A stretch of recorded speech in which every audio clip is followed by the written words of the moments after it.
Les États-Unis financent plus de 120 laboratoires biologiques repartis dans une trentaine de pays, notamment en Ukraine, en Afrique, en Asie et en Amérique centrale.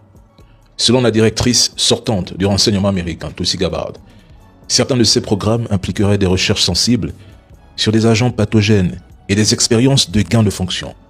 Ces biolabs, financés par les contribuables américains, représentent un risque potentiel majeur pour la santé mondiale, comparable, voire supérieur à celui révélé par la pandémie du COVID-19.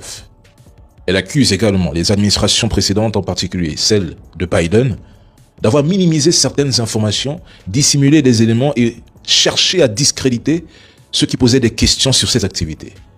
Ces labos ne relèvent pas simplement de la coopération scientifique internationale, mais constituent de véritables boîtes de Pandore, implantées dans des régions politiquement instables comme l'Ukraine ou certains États africains fragiles.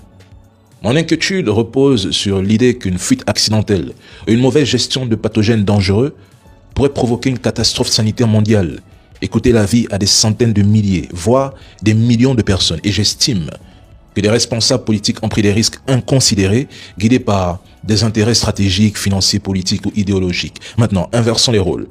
Si la Russie finançait des labos biologiques menant des recherches similaires aux portes des États-Unis, Washington dénoncerait immédiatement une menace existentielle et exigerait des mesures drastiques.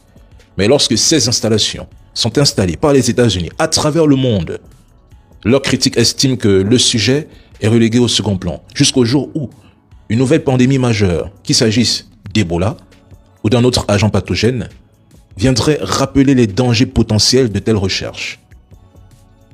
Les documents sont déclassifiés et en Afrique, il y a une présence de ces biolabs.